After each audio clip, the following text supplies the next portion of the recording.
What if a daughter wasn't a member of the family, but an entry on a balance sheet? In parts of the world right now, a young woman's future is being calculated by village elders. Not for marriage, for debt settlement. Her father's unpaid loan, or even his crime, will be wiped clean. The price is her life, handed to a stranger as human payment. This is the hidden arithmetic of forced marriage. This practice is known as Vani or Swara. A council of elders, a jirga, brokers the deal to resolve a murder, a theft, or a simple unpaid loan. The debt is cleared. But for the girl, a new ledger opens, one of isolation, servitude, and often brutal abuse. Her old life ends the moment the verdict is read. What happens in the life she never chose? To understand this transaction, you must understand the courtroom, not one of law but of tradition. It is called a jirga, a council of male elders whose word is final in villages far from any official court. Their authority stretches back centuries, a parallel justice system where complex legal codes are replaced by tribal custom. A murder happens, a land dispute boils over, a loan goes unpaid for years. The aggrieved family demands resolution, and the jirga gathers, often in the open air, to weigh the sin against the compensation. And for generations, one form of compensation has been considered particularly effective: a girl. The calculus is chillingly simple: a life for a life or a life for a debt. The guilty family must offer a daughter, a sister, sometimes even a young niece to the victim's family. She becomes their property. This is not a marriage proposal. It is a transfer of human capital intended to humiliate the offender's lineage and provide the aggrieved with a servant, a wife, or a stand-in for their loss. The elders see it as restoring honor and preventing a bloody feud. For the girl, whose name may not even be spoken during the proceedings, it is a death sentence for the person she was. The financial pressure that leads to this point is immense. In many of these communities, a wedding itself is an economic earthquake. The research is stark. The dowry or bride price demanded can equal 4 to 6 times a family's entire annual income. Families will indebt themselves for decades, selling land and livestock to meet the price for a son's marriage or to provide a daughter's dowry. When a debt from such a transaction defaults or a new loan goes bad, the lender doesn't just want his money back. He wants restitution that crushes the borrower's pride. What asset does a poor, rural family truly have? It's women. So the jirga is convened. The men talk. The girl, perhaps 15, perhaps 12, waits at home, unaware her fate is being sealed over cups of tea and heated debate. There is no lawyer for the defense, no argument about her dreams, her education, her humanity. She is a unit of exchange. When the elders pronounce the verdict, it is absolute. Resistance is met with ostracization or violence. The family, cornered by shame and social pressure, complies. They must, or face total ruin. The moment she is told is where the first fracture appears. Psychiatrists who have studied victims describe a cascade of traumatic reactions, a feeling of being sold, of worthlessness, a terrified confusion as the people she trusted, her fathers, her uncles, become the agents of her disposal. The research notes common psychological effects: depressed mood, irritability, low self-esteem, rage and frustration, so profound it has no outlet. Her sleep shatters. The world becomes a hostile, untrustworthy place. This is the prelude to her grief. Then comes the ceremony, a cruel parody of a wedding. There is no celebration, only a grim formalization. She may be dressed in simple clothes, not bridal finery. The event is quiet, hurried, soaked in shame for her family and charged with triumph for the other side. She is handed over. Her old identity is severed. From this point forward, she is seen by her new family not as a person, but as living proof of their victory and her family's disgrace. She enters their home as a symbol of debt paid, a constant reminder of a conflict she took no part in. Her new reality is isolation. She is often forbidden from contacting her birth family. She lives in the house of strangers who may openly resent her, who blame her for the original crime or debt. Her duties are ceaseless: cooking, cleaning, farming, fetching water. She is a domestic servant first, and at night she has no right to refuse her husband. As one clinical overview starkly put it, victims become domestic slaves by day and sexual slaves by night. The promised marriage offers no partnership, no safety, only legal and social cover for her exploitation. But here is where the system's logic reveals a fatal flaw. It assumes a person can be reduced to a transaction. It assumes the humiliation will be absorbed in silence. It forgets that within the girl it treated as currency, a human heart still beats. A will, however battered, still exists. She observes. She learns the rhythms of this new household, its tensions and its weaknesses. She might find a sliver of unexpected kindness, perhaps from another woman in the home, or a child who sees her not as a trophy, but as a person. A quiet, desperate resilience begins to form, not from strength, but from the utter lack of any other choice. This resilience is her only armor. She navigates a daily minefield of verbal abuse and control. Every task is scrutinized, every mistake magnified. The psychological warfare is constant, designed to break her spirit and cement her subjugation. Yet in tiny, invisible acts, she may begin to reclaim slivers of herself. A secret glance out a window at a familiar mountain. A stolen moment to hum a childhood song. A hidden kindness shown to an animal. These are silent rebellions, a fragile inner world she builds to survive the external one that owns her body. The turning point often comes with a pregnancy. For the family that took her, this is the ultimate dividend on their human asset, a child, preferably a son, to continue their line. For her, it is a catastrophe that ties her irrevocably to her captors, but it also creates a paradoxical new power. She is now the mother of their grandchild. The dynamics shift, however, slightly. The insults might become whispers. The violence may retreat for fear of harming the child. In the eyes of the community, she is gaining a sliver of legitimate status. She is no longer just the Vanny girl, she is someone's mother. And with that child, a dangerous new thought can seed itself. What kind of life will my daughter have? Or what will I teach my son about justice? The cycle she is trapped in suddenly has a future face. This is when survival can slowly, agonizingly, begin to morph into strategy. She starts to listen more carefully to conversations. She notes when officials visit the village. She learns which neighbor might be sympathetic. The passive victim begins the painful, silent work of plotting a form of escape, not just for herself, but for the new life she has been forced to create. The ledger they used to buy her is about to be challenged. Escape for a Vanny victim is not a simple matter of running away. It is a high-stakes geopolitical puzzle with three nearly impossible pieces: where to go, how to get there, and who to trust. The first piece is the most daunting. Her natal family, bound by the Jurga's decree and terrified of reprisal, will almost never take her back. To do so would reignite the conflict and bring shame upon them for violating the Elder's judgment. She is now a permanent exile from her own blood. So she must aim for a women's shelter, often in a distant city, a vague concept whispered about like a myth. She has no address, no phone number, only a name: Dar-ul-Aman, place of peace. Getting there requires navigating a landscape designed to stop her. The village is a panopticon of social control. Unrelated men and women do not travel together without cause. A woman alone at a bus station is an immediate red flag. She has no identification papers. Those are held by her husband or father-in-law. She has little to no money of her own. Every bus ticket seller, every rickshaw driver is a potential informant for the very network that seeks to keep her contained. Her plan hinges on a sliver of unsupervised time, a market day, a medical appointment, and the courage to vanish into a crowd. Trust is the most dangerous currency. She may risk confiding in one sympathetic sister-in-law or an older woman in the community who remembers her own suffering. But this is a gamble with life-altering stakes. If her confidence is betrayed, the punishment is severe and designed to be exemplary. Honor killings, while illegal, are a pervasive threat. The man who owns her sees her not just as a wife, but as property whose defiance damages his social standing. Reclaiming that property and the honor tied to it can justify extreme violence in the eyes of the community. Yet a silent network of resistance does exist. It operates in code and cautious gestures. A teacher in a clandestine girls' school might pass along a helpline number scribbled on a scrap of paper. A female health worker during a village visit could become a lifeline, using the cover of medical privacy to communicate. And then there are the Underground Railroad analogies, a chain of safe houses and activists, often run by brave local NGOs, who spirit women from village to city under cover of night. These operatives risk their own lives, facing intimidation and violence from powerful tribal leaders.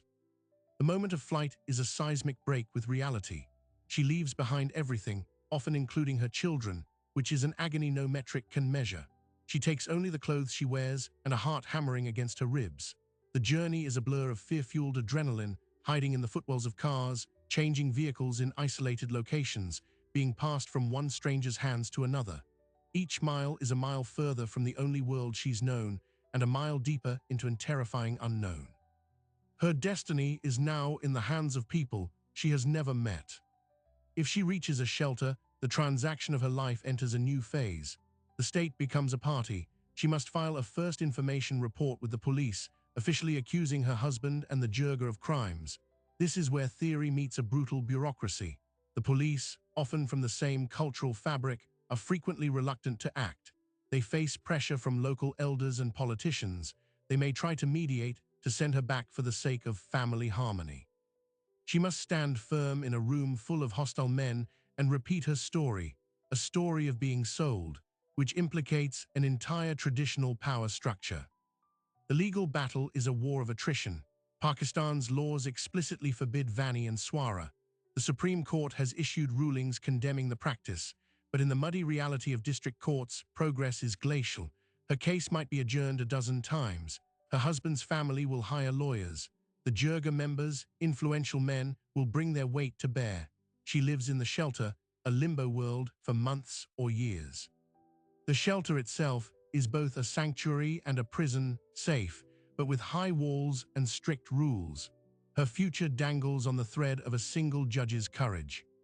During this wait, a profound psychological reconstruction must begin. The clinical research is clear. The effects of her ordeal are deep-seated.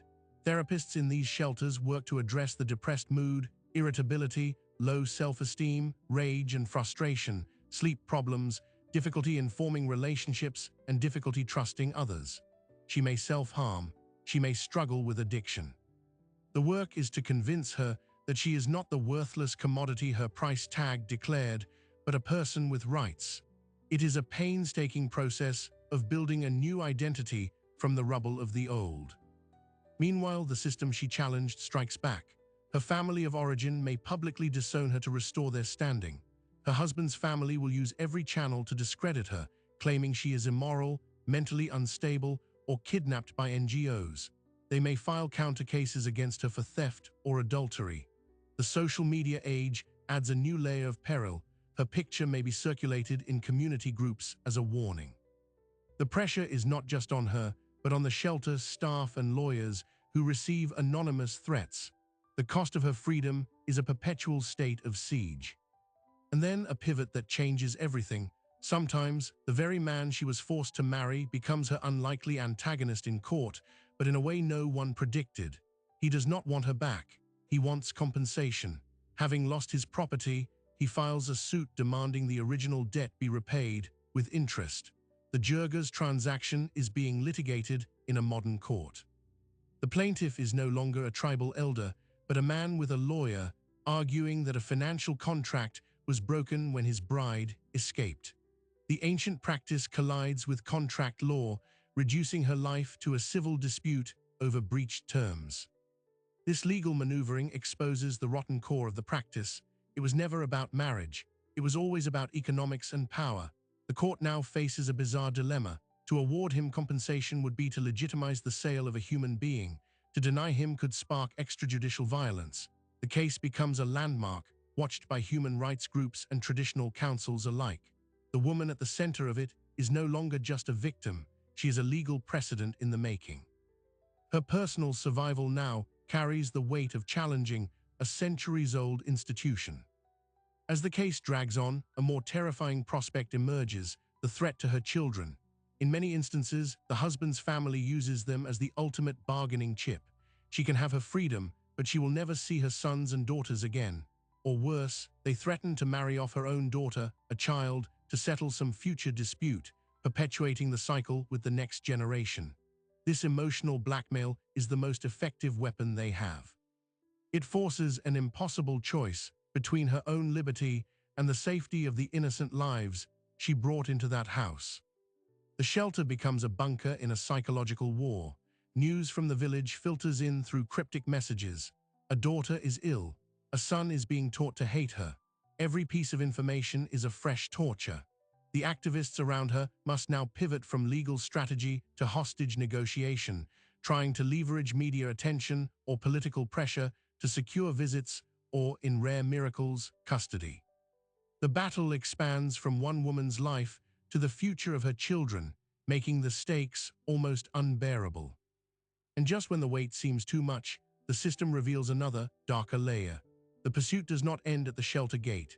There are cases where families hire professional kidnappers to snatch women from these government-run safe houses, sometimes with insider help. The woman's freedom exists at the pleasure of a single, corruptible guard. Her safety is an illusion maintained by constant vigilance. She lives with the knowledge that the world she escaped could reach in and pull her back at any moment, and that if it does, her fate will be worse than before. The ledger is never truly closed. But this story is not confined to one region. The same brutal arithmetic, a woman's body as a unit to settle accounts, echoes across the globe, wearing different cultural disguises but driven by the same engine of debt and desperation. In rural Afghanistan, the practice of bard serves the same purpose, giving a girl to a rival family to stop a blood feud. In parts of the Balkans, there are reports of bride-napping, where a woman is taken to force a marriage and resolve an inter-family conflict. The geography changes, but the transaction remains, female life as a bargaining chip for male disputes. The economic forces underpinning it are universal. Look to China, where the one-child policy created a drastic shortage of women. This scarcity turned marriage into a seller's market, inflating bride prices to astronomical sums. For poor families with sons, acquiring a wife meant taking on crushing debt. In some grim cases, this debt is then resolved by selling a daughter into a similar arrangement, creating a vicious cycle where women are both the cause of debt and the currency to repay it. The system feeds on itself, leveraging the most fundamental human relationships against themselves. This reveals a disturbing truth. Vanny is not an ancient relic, but a practice that adapts.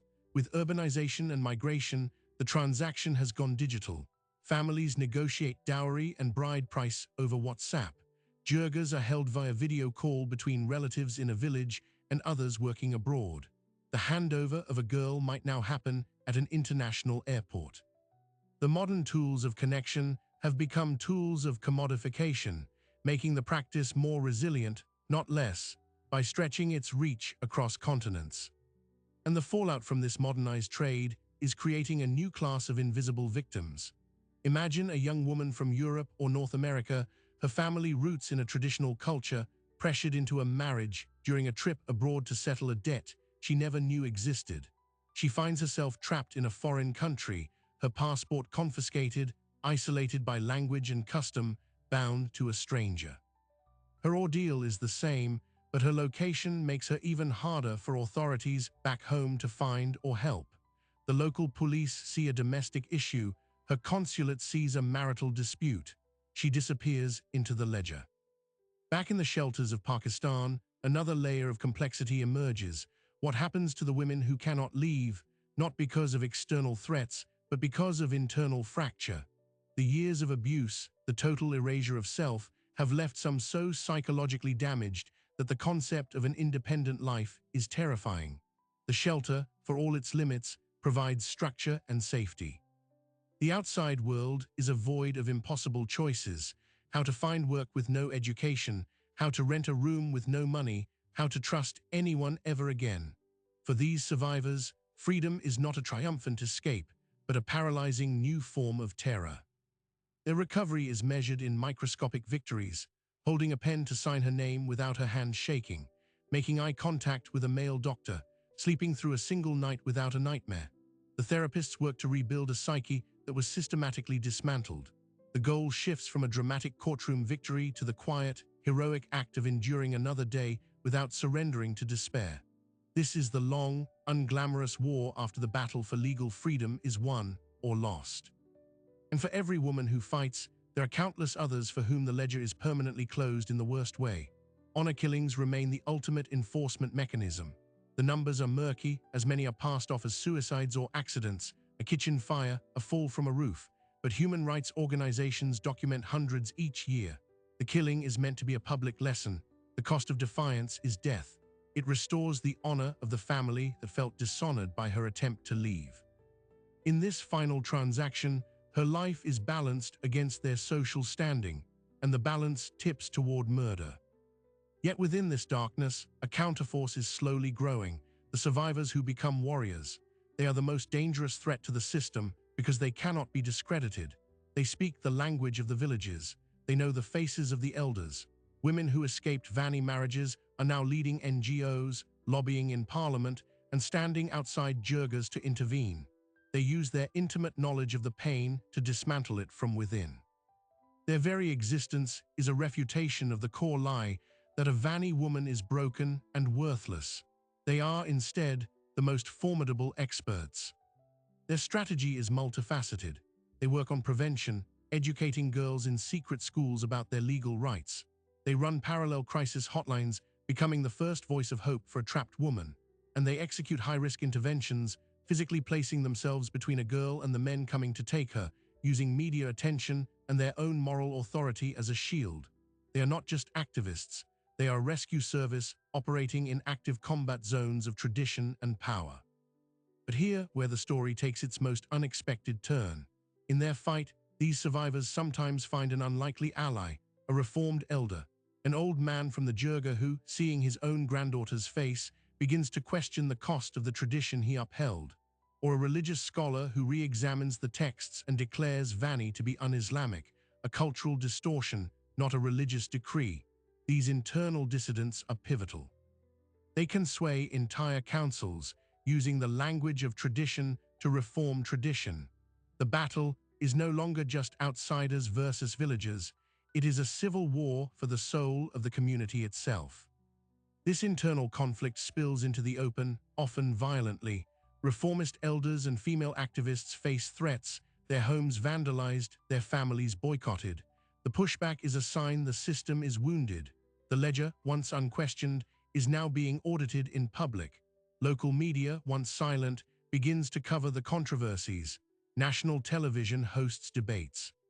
The practice is dragged from the shadow of custom into the light of public scrutiny, where its economic brutality and human cost can no longer be easily dismissed as our way. And then a new front opens, the children born of these marriages. Now teenagers, they are living contradictions. They love their mothers, but bear the name of the family that enslaved her. They are heirs to a legacy of trauma and conflict. Some become fierce protectors of their mothers. Others, poisoned by the narrative of their fathers' families, learn to resent her. Their psychological landscape is a minefield of divided loyalties and inherited shame. They are the second generation of the ledger, and their choices will determine if the cycle truly ends. The question for these children is profound. How do you calculate the debt you owe to the woman who gave you life, when that life was the price of her captivity? Some answer by joining the fight, advocating alongside their mothers. Others seek to disappear, changing their names and cutting ties with both sides of a war they never chose. They are the human interest on the original, terrible principle, and their futures are the final, unfolding column in a balance sheet written in blood and tears. This brings us to the present moment, to a tipping point. The practice persists, but so does the resistance. Every escaped woman, every reformed elder, every lawyer who takes a case, every journalist who writes a story is chipping away at the foundation. The ledger is being challenged in courtrooms, in media, in the whispered conversations of women in courtyards, and in the uneasy consciences of men in councils. The outcome is uncertain, brutal, and ongoing. But for the first time in centuries, the final total is not a foregone conclusion. The human asset is learning to write her own worth. So what is the final total on the ledger? The answer is not a single number, but a series of verdicts, in courts, in communities, and in the quiet of reclaimed lives. The legal front has seen both landmark victories and frustrating stagnation. In some historic cases, judges have handed down prison sentences to jirga members and husbands, declaring Vani a barbaric practice with no place in a modern nation. These rulings send shockwaves, proving the state can and will intervene. They become case law, weapons for the next lawyer fighting the next battle. But for every precedent-setting win, there are a dozen cases that evaporate in the fog of intimidation and delay. Witnesses retract statements under pressure. Police files go mysteriously missing. Cases are transferred to distant courts, exhausting the victim's meager resources. The legal system, while a tool, is also a mirror of the society it serves, sometimes courageous, often compromised. A not guilty verdict doesn't mean the practice is innocent. It means the structure protecting it remains formidable. The true payoff, therefore, is often found outside the courtroom. It's in the shelter graduate who, after years of support, secures a microloan and opens a small tailoring shop. Her hands, once tasked only with servitude, now create beauty and generate income. She becomes her own accountant, balancing a ledger of her own making. She may employ other survivors, creating a tiny economy of mutual support. This economic independence is the ultimate rebuttal to the notion she was ever a liability. It's in the mother who, through relentless legal struggle and international advocacy, wins custody of her children. The day they are brought to the shelter is not a happy ending. It is a complex, tear-soaked new beginning. The children are confused, often angry. They must unlearn the lies told about their mother. The family must be rebuilt from trauma, brick by painful brick. But it is a reclamation. She is no longer just the woman who was taken. She is the mother who came back and fought through hell to get them out. The community ledger is also being rewritten, one conscience at a time. The work of reformist elders and survivor advocates is yielding slow, tangible results. Some villages have publicly declared themselves Vani-free, their jirgas signing pledges to abandon the practice. These declarations are fragile and often symbolic, but they shift the norm. They create a new social cost for those who would demand a girl as payment. The shame is slowly, imperceptibly, shifting from the victim's family to the perpetrators. Education is the compound interest on this change. The clandestine girls' schools run by activists do more than teach math and science. They teach a girl that her body is her own. They teach her the articles of the Constitution that protect her. They give her the language to name what is happening to her. An educated girl is a terrible investment for a system built on her ignorance. She becomes harder to sell because she knows her own price, and it is infinite. And then there are the unexpected redemptions. There are rare, documented cases where the husband, the man who once accepted her as payment, undergoes a transformation. Through exposure to activism, or simply through living alongside her humanity, his perspective fractures. He may eventually support her petition for divorce, or even testify against the jirga that arranged their marriage. These men are not heroes. They are complicit participants who, for their own reasons, choose to stop the cycle. Their defections are strategically valuable, proving that change can penetrate even the innermost circle. The children of these marriages, now coming of age, are writing the next chapter. Some are using their education to become lawyers, psychologists, and journalists focused on gender-based violence. They channel their inherited pain into purpose. They are the living bridge between a traumatic past and a reimagined future, armed with an intimate understanding of the cost and a fierce determination to be the last generation to pay it. But the system is adaptive. As awareness grows in one area, the practice migrates. Reports emerge of Vani-like settlements happening in more remote, lawless regions or being disguised as voluntary marriages arranged under duress. The black market in human lives evolves, always seeking the path of least resistance. The fight, therefore, is not a single battle to be won, but a permanent campaign of vigilance and pressure. The ledger must be audited in perpetuity. Which brings us to the final, surprising detail in this modern reckoning. Technology, the very tool that globalized the trade, is now being weaponized against it. Survivors and activists are using satellite mapping to document villages where the practice persists. They employ secure blockchain ledgers to create tamper-proof records of jirga verdicts and land disputes, aiming to remove the ambiguity that allows Vani to thrive. And in a powerful twist, some are developing mobile apps that use discrete panic buttons and location tracking for women at risk, creating a digital lifeline where traditional ones have been severed. The ultimate payoff, then, is not eradication, a goal that may be generations away, but the irreversible transformation of the narrative. The girl is no longer just an entry in a ledger. She is a plaintiff, an entrepreneur, a student, a mother, a survivor, an activist. The story is no longer solely about what was done to her, but about what she did after. The calculation of her worth has been taken from the elders and placed, however shakily, in her own hands. This new story is spreading. It's in the news reports, the social media campaigns, the whispered warnings from one girl to another. It has entered the collective consciousness, making the practice not just illegal, but increasingly shameful. The cost of taking a daughter is no longer just a potential prison sentence. It is social ostracization, national shamming, and the relentless opposition of a growing army of those who were once considered mere assets. As we approach the final column of this account, the balance is shifting. The liabilities, the international condemnation, the legal risks, the empowered resistance are mounting for those who cling to the old ways. The assets, the courage of survivors, the solidarity of activists, the slow tide of education are accruing for those fighting for a new one. The ledger, once a simple document of extraction, has become a complex biography of resilience. The transaction is being voided, line by line, life by life, not with a single signature, but with a million acts of defiance, great and small. The woman who was bought is now priceless, and that is a balance no traditional counsel can ever settle. In the end, the story of Vanny is not a story about a strange, foreign custom. It is a story about a universal, dangerous calculus. The moment a society decides it can put a price on a human being, that calculus appears wherever power seeks to simplify the complex, to reduce a person's dreams, fears, and inherent dignity to a single, negotiable figure. It is the same calculus behind dowry deaths, behind human trafficking, behind any system where flesh and future are traded to balance a material debt. The resistance to it is equally universal.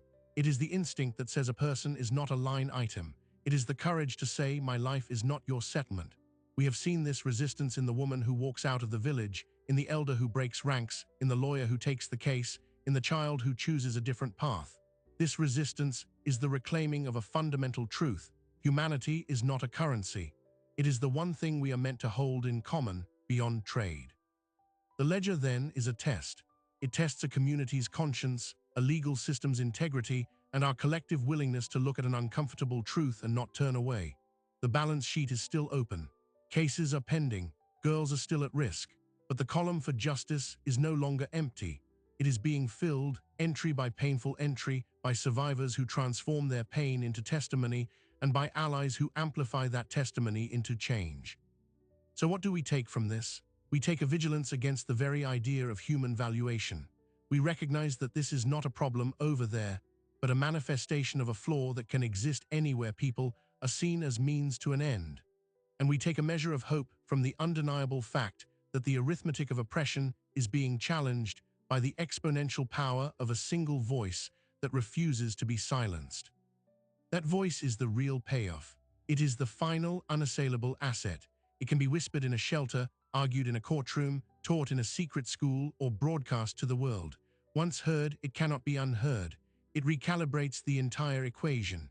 Because when a woman who was once sold stands and speaks her own worth, she does more than settle a score. She rewrites the rules of value itself.